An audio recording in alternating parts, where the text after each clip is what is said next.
ज़िंदगी तुंहिंजा ख़्वाब बि कमाल जा आहिनि।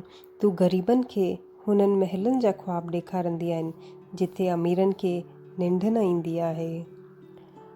ज़लील न कजो पंहिंजे चौखट ते कंहिं ग़रीब खे, छो त हू सिर्फ़ु पिनण न पर दुआऊं ॾियण बि ईंदो आहे।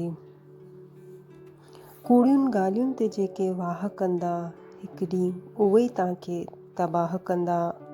रिश्ते में हिकु ॻाल्हि हमेशह यादि रखिजो, ग़लती तव्हांजी हुजे या मुंहिंजी, रिश्तो त पंहिंजो आहे। ज़ागीर में हर दफ़े हर कंहिंखे सोन चांदी या संपत्ति न मिलंदो आहे।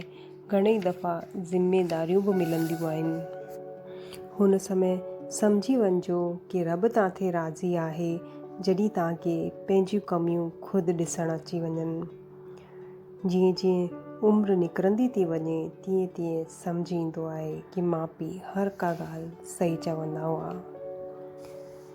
पंहिंजी ख़ुशी लाइ ॿियनि जी ख़ुशी न विञाइजो, छो त हू ख़ुशी बेकार आहे जंहिंमें कंहिंजा आंसू शामिल हुजनि।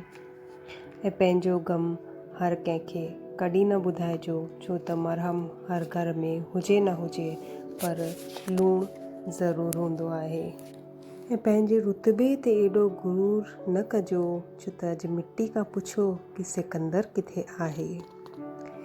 ऐं पैसो भले केतिरो बि किरी पए पर एतिरो कॾहिं कान किरंदो जेतिरो पैसे लाइ इंसान किरी रहियो आहे। इंसान सां धोखो न खाईंदो आहे पर हुननि उमेदुनि सां धोखो खाईंदो आहे जेको हू ॿियनि सां रखे थो। ऐं इंसान जॾहिं बुलंदी ते हूंदो आहे त अक्सर पंहिंजनि खे भुलिजी वेंदो आहे, ऐं जॾहिं बर्बादी ते हूंदो आहे त अक्सर पंहिंजा हुनखे भुलिजी वेंदा आहिनि।